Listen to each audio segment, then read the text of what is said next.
Hey everyone, Matt here on another edition of Ask Ron. Ron, how are you doing today? Man, I'm good. All right, that's what I like to hear.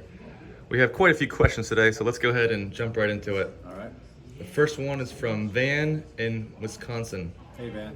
Van says, "Hello Ron, I'm about to send direct mail to my no leads, and my question is, shall I send the letter with my company letterhead or just as a yellow letter?" If you're sending them to your no leads, I'd just put them in an envelope. And I don't particularly care for company letterheads, but it doesn't make any difference. They're going to get the message. That's the only thing that really counts. So I'm not sure it really matters. All right, sounds good. The next one we have is from Edgar down here in Florida. Edgar?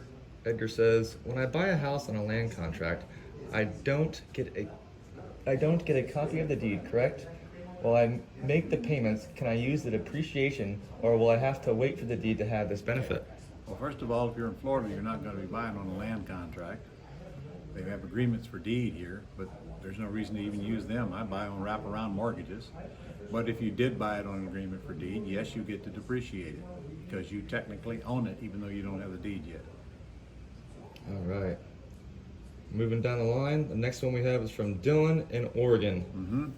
Dylan says, "What happens when my loan comes due for a pretty house with terms and my tenant buyer hasn't exercised the option to buy yet?" Well, we're assuming that your tenant buyer's option expired before your loan comes due to your seller. Please make sure that happens. So if your seller wants to get nasty, then your tenant buyer is just going to have to move. It's just that simple. Your seller is probably going to just extend it anyway. But then you'll have to make a decision what to do with the tenant buyer if they haven't bought it yet. But if the tenant buyer's option has expired, they're out of luck. That's it. They're going to forfeit their deposit if the worst case comes. There's always a way to work it out, though. I can tell you that. The seller doesn't want to get in the middle of that mess anyway. That is for sure. All right.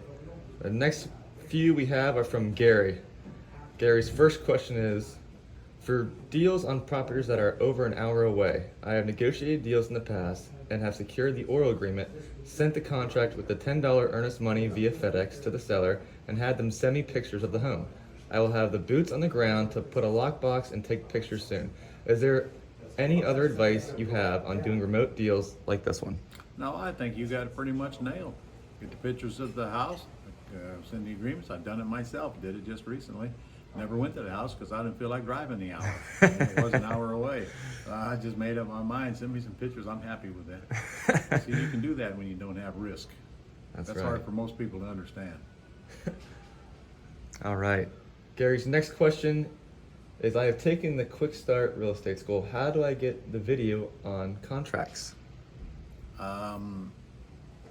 It's up there. What is it? You should be able to answer that. LeGrand.com.